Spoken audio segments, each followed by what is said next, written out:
just wanted to see each other and share, what does shelter in place look like in your part of the world and how are you doing?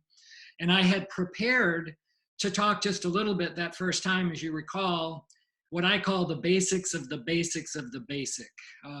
When Toi Sensei wrote first Aikido in Daily Life in 1966, and then Ki in Daily Life, and then revised it, he wrote it in two parts. Part one, as you know, is just teaching key principles, experiential exercises to help you understand the unification of mind and body.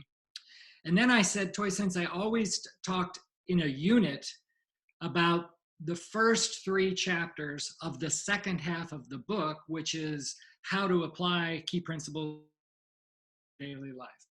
So as you know, because you have the readings, it's getting up, sleep, the second chapter, and then the subconscious. And we didn't have much time to actually get into the subconscious. And at the very end, I mentioned the word willpower, and that actually Toi Sensei had a unique word for this called nen no chikara, which is one of the shokushu. And it came up, once again, thank you, David Bosco, because he immediately wrote to me and he said, at the very end of the last call, you started to introduce this notion of willpower in relationship to the subconscious. And we ran out of time. And I just said, so maybe we'll pick it up. Well, David wrote to me and a very thoughtful email. And he specifically asked me, I'm going to just look here, if I would cover this notion of willpower, or nen no chikara. And I thought that was really important, because it is important to understand kind of the language that Toi Sensei is using in the chapter on the subconscious. But also, as Freiling Sensei wrote today in the note, Toi Sensei would use nen no chikara, or willpower, as a means of explaining, almost a means of understanding and maybe even getting to a universal mind, reisation, or seishi, living calmness, or ochiki. So how can we craft this? Of course, Toi Sensei was my teacher. And he always said, you have to do it, not just say it.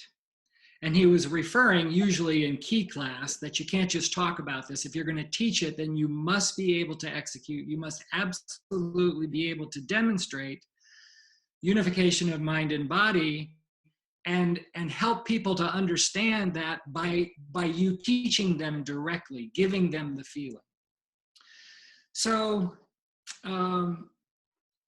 there's a theme that I'd like to share with you today that helps. And let me set the stage further. This idea of you have to be able to do it, not just. So many times I would talk to him about, how do we communicate this cross-culturally?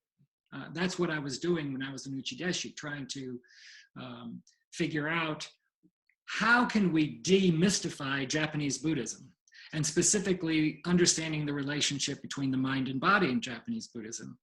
And so Toi Sensei was very helpful in me trying to do that. And I'm going to share with you today a template that I've used that might explain some of the difficulty with this terminology. So let me just define the problem here first. When David wrote, he actually said this, and maybe you can relate to this. I'm just going to read from his email, if that's okay. In your discussion, you mentioned the term willpower that was mentioned in the readings. That term jumped out at me when I read the. We discussed the Japanese term that Toi Sensei used to translate as willpower, and that Japanese term had a deeper, more specific meaning in Toi Sensei's understanding. Being pressed for time, you related you were unable to discuss this. Would you be willing to do it at a further point? And then he said, in my lived experience and observation, willpower has not always been the most productive term and is often misused in unhelpful ways. I would completely agree. We all know if what you mean by willpower is I have to try, I have to push, I have to, move through stone or something like that. We recognize if we just have that kind of intention doing kokidosa, it's not going to work. So clearly he means something different than that. So I'll take a little segue here and just briefly, Nen is an interesting character. That's Nen no Chikara. The top half of the character is the word for ima. You've heard me say this many times. Ima means now, right? When sometimes Toi Sensei would say, move on the E of ima. In other words, don't be late. But if you take that word for now, ima, the top half, and then you add kokoro, mind, the bottom half of the character, you're going to get this concept of nen that Toi Sensei used in a very specific way. In fact, I forgot to do this. Hold on and I'll write it out. No, Chikara. Well, that's a terrible no, sorry. Anyway, Nen no Chikara. Chikara is just power. No just makes it possessive. So you have the power of the now mind. All right, let's try to dig into that and figure out what the heck is that. So, further problem statement. In the chapter on the subconscious, I went through and I said, you know what? I understand David Bosco and other people being confused because guess what? In here, he talks about, and those of you who train Aikido, all of you, think about this. We use terms like strong mind, weak mind, focus mind, concentrated mind, calm mind, relaxed mind, mirror-like mind, monkey mind, stressed out mind, anxious mind. Then we have minds that are expanding, kakudai-ho, minds that are concentrating, totsu-ho. Then we talk about shuchaku, having tunnel vision, or like kakudai-ho, having expanded vision. All this can get very confusing. And so when we try to setsudo and help our students and maybe beginners understand all this, if we put ourselves in their place, it can be quite confusing. Like, I don't know what you're talking about. Oh, by the way, we also use images. Like, imagine your arm is like a fire hose, right? So what do we do with all this? Well, in my conversations with Toi Sensei about how to teach this stuff, I needed to introduce him to phenomenology, which is this Western method of analyzing experience. But it's uniquely juxtaposed, different from the scientific method. There's the phenomenological method and the scientific method. So I'm going to go down a cab ride here, so bear with me and be patient. Hopefully we'll end up and it'll be worthwhile. See how timing, okay. What if I asked you, what would it be like to be a bat, a flying animal, right, in caves? Well, if you want to understand what it's like to be a bat or anything else, it's a first-person activity. That is, if you really want to understand what it's like to be a bat, you have to get inside bat consciousness. We can understand the physics of flight. We can understand the physics of vision. But that's not going to help us to understand what it's like to be a bat, or a dog that smells better than we do, or a pit viper that can sense prey because it has heat sensors that we don't have, or an eagle that can see so much better than we have. Toi Sensei was very aware of to explain this. Why? Because here's what Toi Sensei had to do, and it's basic in phenomenology. This is a person's face, that's a nose, okay? Our consciousness, excuse me, I'm gonna do this. Remember last week? We talked about this. Our consciousness is always directed. We have this sense in our experience that we're in here, in our head, and that the rest of the world is external to us. That notion that experience is intentional is very, very helpful to understand what's going on, both not only in Japanese Buddhism, but I think in understanding more deeply what's really going on with Toi Sensei's pedagogy and what we're trying to experience here with our training. So what Toi Sensei has to do is something that's called reflexivity. So his consciousness is directed outward.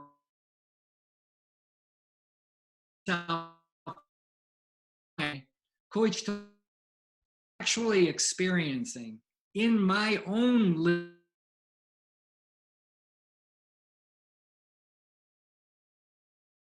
the unification of mind and body, discover the basic principles. So this is critically important, but if you put yourself in Toy Sensei's shoes, he has to figure out, how can I teach people to experience the world the way I'm experiencing it, and not believe it just because I say it, but because I can teach it in such a way that other people can actually have this experience. That's like learning to be a bat. How did this is very significant for me personally, because my work in philosophy is to demystify the Asian philosophical tradition. And in the West, what Toy Sensei calls relative thinking is a sedimented, habituated view of dualism, subject, object. The world always appears as though I'm in here, and the external world is always separate from me and something that Toy Sensei is teaching at a much deeper level is that's not how it works at all. And so you have to overcome kind of the consciousness, the sedimented, deep-seated Western bias of dualism. And how can we make that accessible? How can we make the world different than it does? How can we make that accessible? So what we did, because this was, by the way, in my first book, and Toy Sensei helped me to develop what I'm about ready to show you.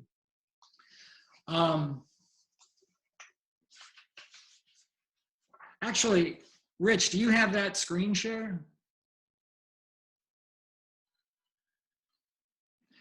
So I have a diagram. Oh, there we go. Okay. I can't hear anybody, but hopefully you can see this. 3 orders of what's called intentionality. So when we talk about our mind is really busy, this is called 3rd order body-mind awareness. That's one word, body-mind. It's shin-shin, as in shin-shin totsu. 3rd order body-mind awareness is when your awareness of the unification of mind and body is the least. Why is that? This is the habit that most of us go through all day, 99.9% of the time, and your mind is moving all around. It's jumping from object to object to object. So your as experienced view of the world is you're in here in your head, and your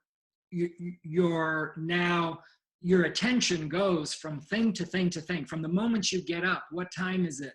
What day is it? What do I have to do? Go to the shower. What's the temperature today? What am I going to wear to work today?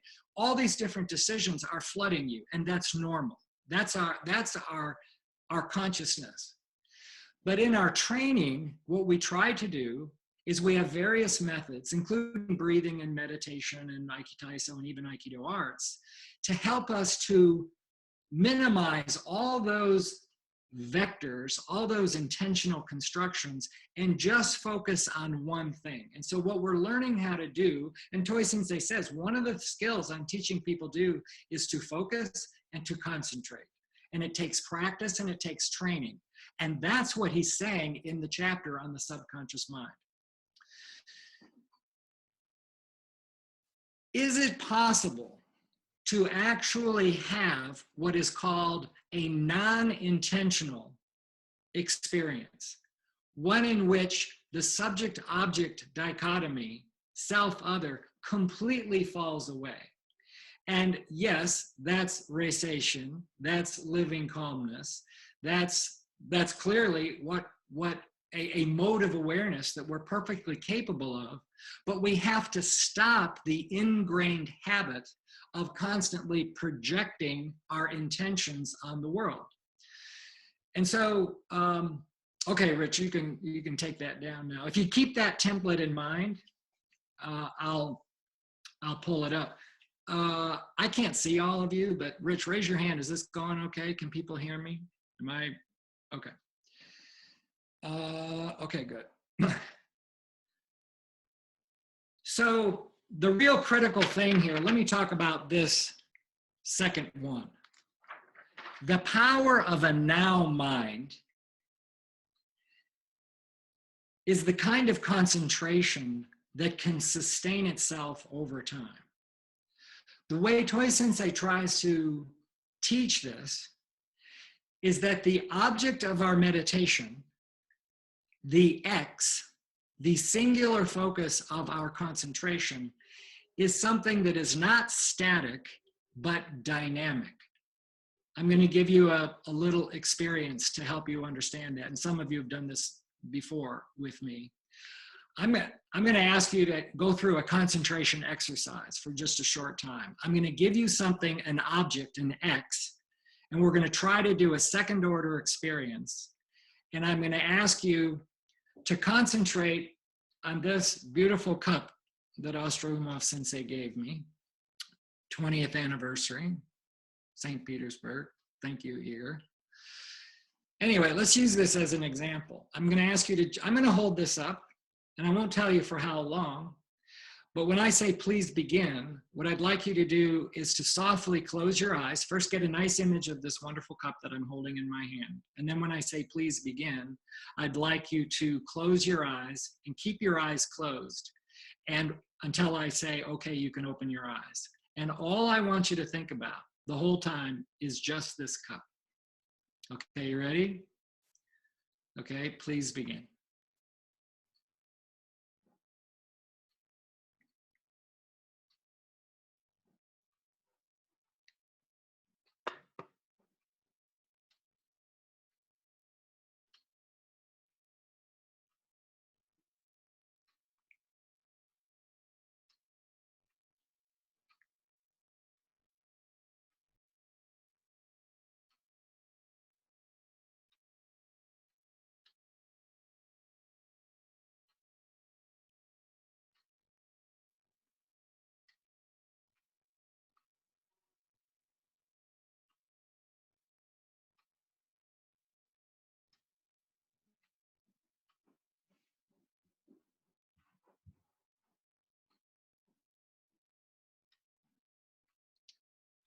Okay, please open your eyes.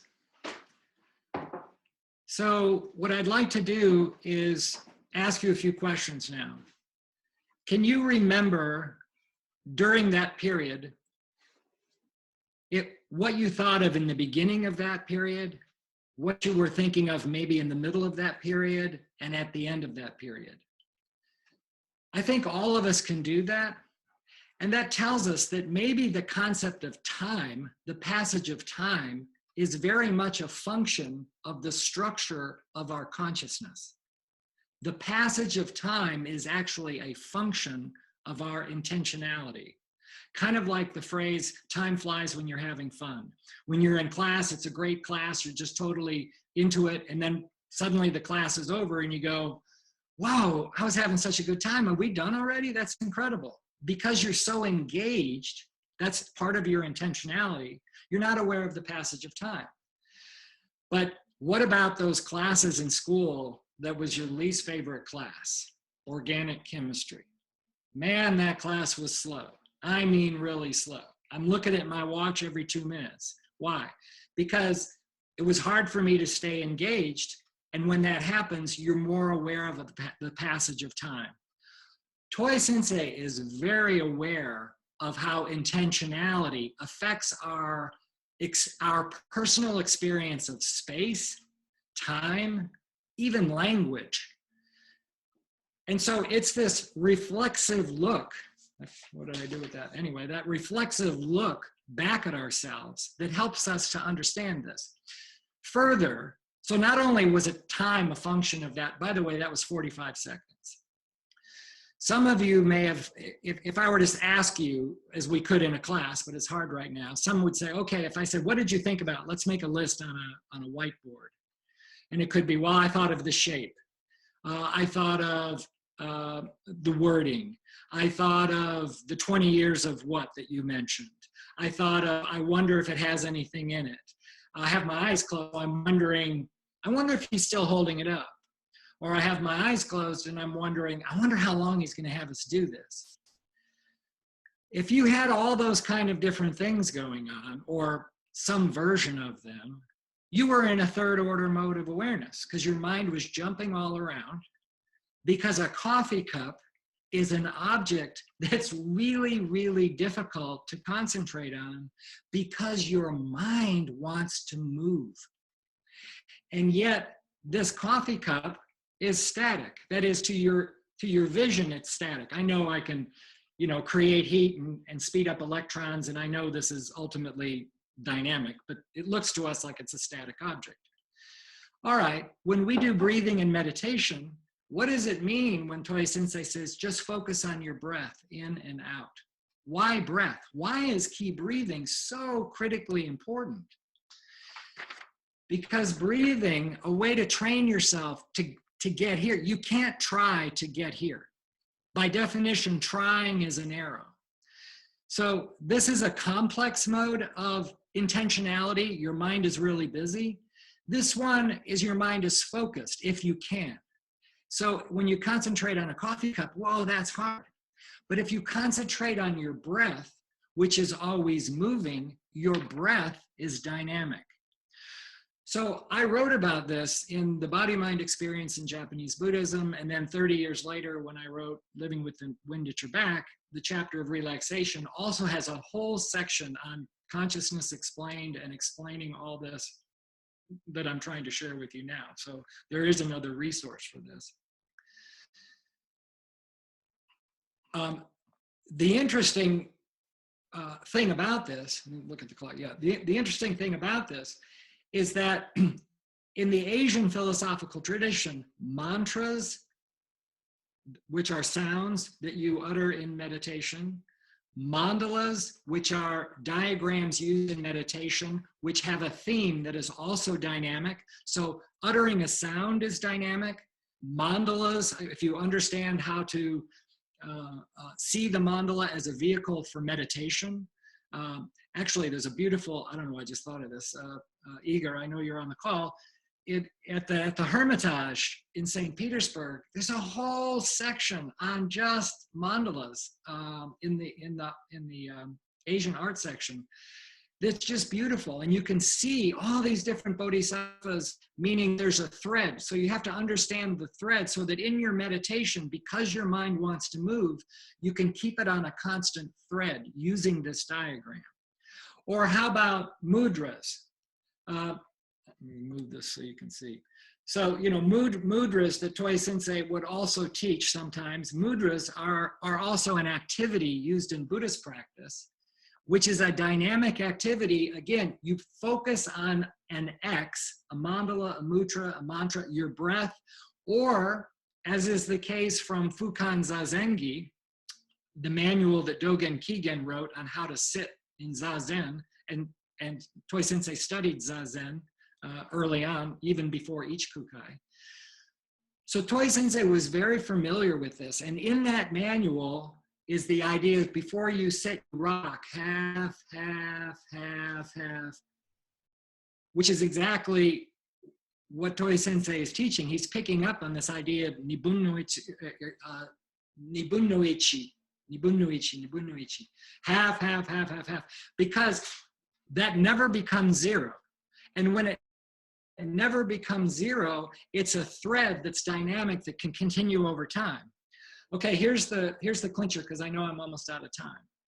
When you learn to perform this kind of meditation, because you've practiced diligently, you've gone through essentially the work, the effort, the patience, the discipline of mind training. Toi Sensei would say key breathing is a function of mind training. We're teaching you how to concentrate. Why? Because we all start in this monkey mind third order, our mind is super busy.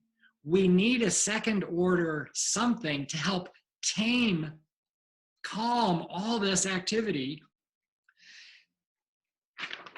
And then when you can perform that very, very well, Toi Sensei would say, without thinking. In other words, without an intention. Like thinking is shiryo. Not thinking is fushido, but notice not thinking is another kind of intention. So that's not what we're after. But Toi Sensei would say hishido, without thinking. Suddenly, you fall into first order body mind awareness. And for the first time in your life, you might be viewing the world not through the filter of your subconscious mind and your habits, but you're going to be viewing the world with no separation whatsoever. Even the distinction of you and your environment disappears. I'm going to give you one little illustration to explain. If you've learned how to drive a stick shift in your life, this is always my favorite example, but more and more people don't know how to drive a stick shift. In the beginning, it was a third order experience. You know, you put your foot in the clutch, put the gear in neutral, ease off or turn on the ignition, ease off the clutch, gradually on the accelerator, you know, and then you're, and suddenly you're in first gear and you're, and the RPM's going really high, and you go, now what do I do, right? And you got to put on the clutch, move to second, off the clutch, onto the accelerator. You all know that you were lucky not to destroy the transmission when you learned how to drive. But at some point, without your conscious intention or attention, you learn to drive without thinking. Now, that does not mean that suddenly you're in a first order mode where your awareness of the oneness of mind and body is seamless. Here, your awareness of the unification of mind and body is good, and you can experience it and understand the difference, because this is the wrong way. This is the way where you might be experiencing one point. So just as at some time without your knowledge, you now just get in the car and you're not thinking clutch, ignition, anything. You just drive. Did you fall into first order awareness? No. The trick of your habit mind is now you're driving, and while you're driving, you filled it up with a whole nother set of other things you're thinking about while you're driving. You're late, the other driver. But the lesson here for you to think about in your personal experience, it is possible for you to learn things so well that you can do it without thinking. How about Ileana on the piano? It's like, how the hell do you do that? Well, she's practiced, believe me. You see her play, but she's practiced 9 hours a day for 6 months just to put together a repertoire, because pianists are not allowed to look at the music for some reason. I never understood that. But the point is all those movements, all that activity, people train in sports and athletics to be able to perform without thinking, because people call that peak performance. You're in the zone. It's a qualitatively different experience. Okay, I think I've gone over by about 3 minutes. I was trying to keep it to 30 minutes. So let me just wrap up what I was trying to do. David Bosco, thank you again. The questions and the language, Toi Sensei is talking about training your subconscious mind. The kind of intention when you look in the mirror, he'll call it a strong suggestion.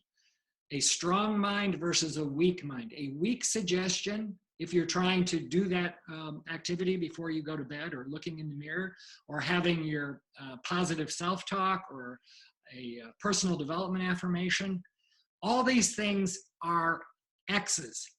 They're objects for us to focus on, because throughout the day and throughout your life, what you focus on becomes your reality. You have a plus life, you're going to have a plus subconscious, you're going to have better sleep, and suddenly now you're going to have a better outlook on the world completely. And Toi Sensei is saying, you know, it can take a long time to just go from third order to second order kinds of experiences. But the beauty of this, what I think people are really looking for, and I wanted to demystify, is it is possible to have a non-intentional, a neutral, what in phenomenology is called neutrality modifications, or they talk about thetic positings. That is, you're positing a thesis all day long in your head and you don't know it. Your whole life, you've been positing a thesis based on your storehouse consciousness that Toi Sensei describes in this chapter. And what we're trying to do is to take responsibility in daily life through our focus, through our training, through patience, discipline, having good teachers, working hard, practicing, developing daily habits and disciplines. And over time, you begin to transform that subconscious mind. And so that kind of brings us full circle. Why is getting up, sleep, and the subconscious the kaisho of ki in daily life? Because it's about restoring your ki at night, giving yourself a positive suggestion so your sleep is good. Remember, you're spending a third of your life asleep. You're also spending a third of your life at work. So I never understood, why don't we really intentionally apply key principles at work and have a much brighter, happier time at work? So anyway, I'll pause there, Rich, and ask you to kind of guide me. And I appreciate your time and attention, folks. Thank you, Sensei. John Populi had a question. John, if you want to unmute yourself, you could ask it directly.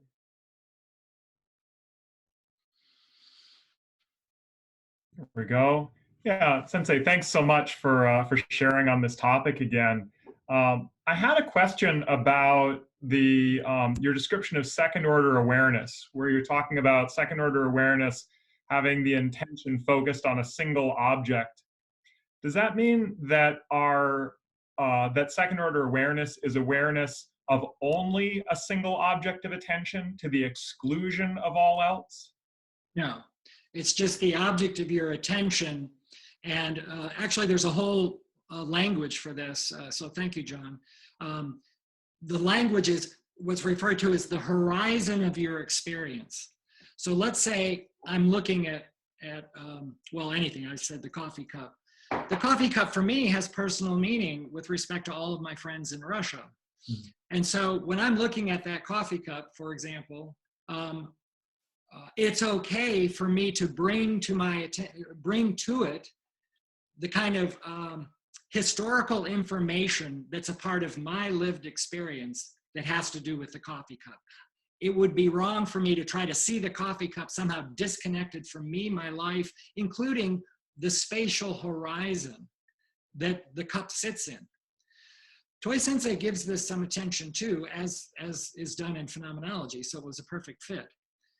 Sometimes if you stare at that object, that's shujaku, that's tunnel vision. That's not a good kind of looking at the second order object. Because now when you have tunnel vision, you're not aware. In fact, this week, Rob Parsons shared something with me that's exactly this point. He goes on a walk every morning. And some days when he's practicing extending ki, he's looking out and he says, gee, you know, when I do that, the other day I saw a red fox.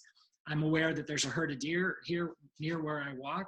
And as a car passed, I saw out of my peripheral vision that maybe that driver was on their cell phone. All that information was a part of the horizon of his experience, even though he was just purposefully having his eyes up off the road, extending ki, as Toi Sensei says, into the horizon. With training, though, especially when the object is dynamic, your mind, your peripheral vision expands significantly. So you're moving in the beginning, you feel like, oh, I'm just focusing on my breath, and it's hard to even focus on my breath. But over time, you're letting go. Japanese is called datsuraku. You're casting off all this effort and attachment that is maybe a necessary step when you're first starting. But I guess what I'm saying is you don't want to exclude anything. You're just looking at it, and the background and the meaning of that background will become a function of the degree of your intentionality, which will change over time as you begin to develop this skill of maintaining focus and concentration. Did that help, John? Is it witnessing? Thank you. Yeah, did that help, John? Thanks so much. Jason, you had a question as well. Yeah, I did. Hi, Sensei. Good to see you again. So I have a question that relates to this notion of intentionality.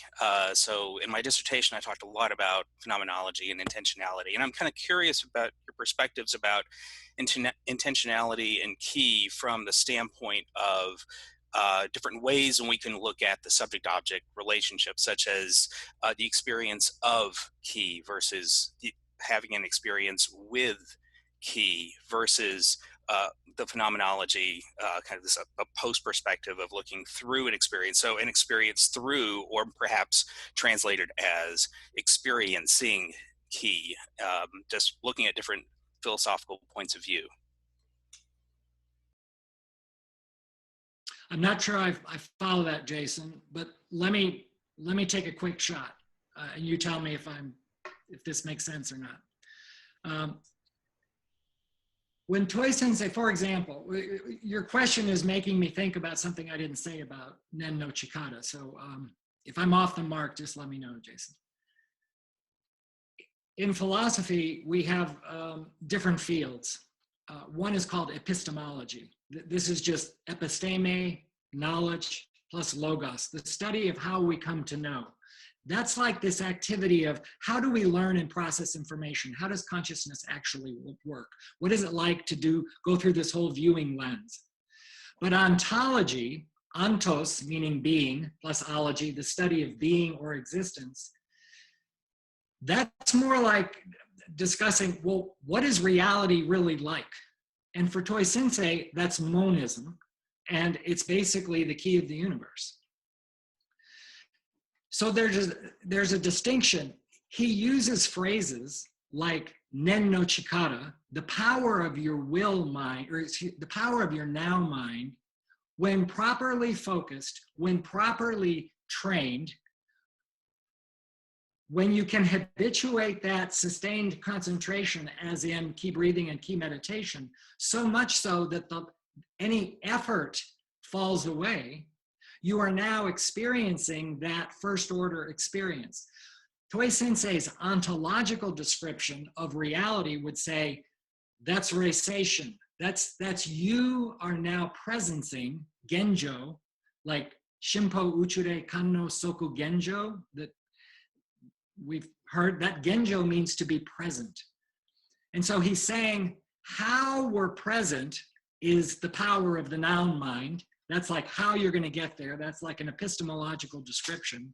And then when done well, you're going to fall into an experience moving from relative thinking to absolute thinking, the relative world to the absolute world, which is a world that is non-dual, which is why there's no subject object, which is why you're not even aware that you are the one experiencing. It's like Toi Sensei says, you are the universe and the universe is you. It will lead you to the supreme ecstasy of experiencing, of realizing you are already one with the universe. So I may have done a cab ride there, Jason, but you know, these conversations with Toi Sensei were interesting because it's all about setsudo. How can we, you know, I was interested, how can I explain all this to Western professional philosophers and a whole intellectual tradition that's based in dualism, not monism? And yet Toi Sensei is saying, don't believe it because I say it. Believe it because you can do it. And now it's up to the teacher to create what he called a kigatsuku. Kigatsuku are aha moments. Like you have an algebra problem and suddenly, you know, you see the solution. You go, oh man, I get it now. I got it. Okay, thanks, I got it. Or someone gives you directions to a place that you were confused about and you go, I got it, okay. That's a kigatsuku. And Toi Sensei said, our job, these moments where people can experience it for themselves. We can talk about sweetness till we're blue in the face. We can write dissertations about sweetness, but it'd be a lot easier if you just give people M&Ms and say, try that. And they go, whoa. And that's exactly what we're trying to do with our practice. We're trying to demystify something that gives us access to an incredible worldview. And oh, by the way, that there's no reason to minimize this. Along the way, we learn to focus, sustain our focus, which you can use at work, at play, in sports. You're going to learn how to relax under stress, especially in difficult times, right? Like Rendori. right? So you're learning, you're going to learn how to connect. So there are skills here, focus, relaxation, connection, that can help you immediately once you start training. And then you want to go deeper, deeper, deeper. And that's when we start talking about really taking seriously, what is a true second order experience? How do you sustain it? And how is it that you can, just like driving a stick shift, learn to do something so well that you suddenly fall into this without thinking? And that's when suddenly, as Toi Sensei would say, quoting Sai Konton, the gates of the castle have now opened. And you begin to realize, oh my God, I had no idea. You're suddenly behind the veil of your own storehouse consciousness that has been filtering your experience for you based on your history your entire lifetime. And that's why this is a super Kigatsuku, because it's like, whoa, I had no idea. And in the beginning, you taste it. And you go, what was that? Was that real? Like that was different. What was that? And then gradually, you learn to become familiar. It just becomes a part of you. And it's not mystic at all. But it is a completely different kind of engaging the world that is non-intentional, that's not filled with judgment and etc. Thank you, Sensei. Thank you, Jason. I see you're not. Thank you, Sensei. So I'll Yeah, take that as, I'll take, fantastic answer to an I'll take instructor that as- question. Thank you. No, you're too kind, dear. Sensei, All we have right. a couple minutes left. There was another question from Steve Wolf, Sensei. Steve Wolf, if you... Oh, Steve, thank you very much, Steve, for your help. I think you might have just answered the question, that you talk a little bit more about first order, because you spent a lot of time talking about second order, but you kind of just answered it, I think. Well, first order is a non-intentional experience. There's no subject object. You know, as I said, it is aesthetically and a non-intentional experience. It could be that people go through life and never taste such a thing. And yet, within the Asian philosophical tradition, having such an experience, which is the product of meditation of all kinds, this experience of truly experiencing this oneness with the universe. And in the West, that's just considered mystic talk. And from the beginning, I knew that if I could get inside Toi Sensei's head, because he was trying to share what's in his head, he's trying his hardest his whole life to develop new techniques, you know, 3-minute Taiso, and that was not so good. And, so, you know, he replaced it with oneness rhythm Taiso, and then key testing, and then more kinds of key testing, then advanced key testing, and then Taigis, and then Taigi competitions. He was creative his whole life just trying to help people figure out, how can I get people to go through a process that at the end helps them to realize the same thing in the motto: let us have a universal spirit that loves and protects all and helps all things grow and develop. To learn to realize the original unity of your mind and body is and that you are one with the universe is the ultimate purpose of our study. So you know, that's why it's Kino Kenkyu Kai. When he left Aikikai, it's like, this is about ki. This is about ki in daily life. This is my life mission. I want to teach Aikido with ki, Shinshin Toitsu Aikido, but just as importantly, and even more importantly, I want to give people tools to live their life and tap their full potential, to follow their dreams, to follow their tenshoku. And for him, what we called first order body-mind awareness, this is synonymous with your experience that you are the universe and the universe is you. It will lead you to the supreme ecstasy of being one with the universe. It's not mystic. And so what we tried to do in this template is explain how anybody can actually move from third order, which is where we all live, to a disciplined second order, which is going to require some effort. So that's how willpower got attached to all this. But it's really the power of being present, genjo, nen, the power of a now mind, being fully present. So that's like a super good executed second order experience that is in fact the gateway to a first order experience. What we and also Kobayashi Kukai. He's the founder of the Shingon-shu, like another denomination within Buddhism. And that tradition is filled with different practices that use mantras, mudras, mandalas. And that's where Toi Sensei was so helpful in helping me to understand what's really going on. Because the Buddhist texts also describe such a thing. Oh, why is it so hard to describe first order experience? Because it's a pre-linguistic experience. As soon as you use words to talk about it, you create separation and dualism. A word itself, like cat, only has meaning if you also understand the entire universe of possibilities that are not cat. It's like all words, north, south, east, west, male, female. Language only works contextually, and so language is not at all a medium to describe first order awareness. In fact, in the beginning of that book, my first book, I started out the first sentence. Wordsworth would caution, we murder to dissect. That is, this kind of analysis just takes away from the richness of lived experience. Or Lao Tzu, chapter 1 of the Tao Te Ching, the Tao that can be spoken of is not the eternal Tao.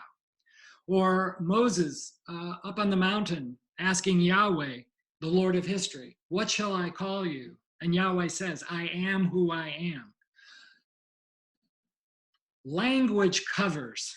And this is a strong theme in Buddhism. And so in the West, we just assume, oh, language, it must be mystic. If you can't use language, it must defy logic. It must be irrational. And all of this is just as far away from the truth as possible. And anyway, I'm so grateful for Toi Sensei, this template that I've used my whole life to explain to various audiences, how can we demystify this whole notion of becoming one with the universe? Because in reality, you already are, you just don't know it. So now it's an epistemic process of training yourself to get out of your own way. So Shane Sensei, if there's anything else, we had 54 participants today, another successful class. That's great. That's great. We'll keep it going.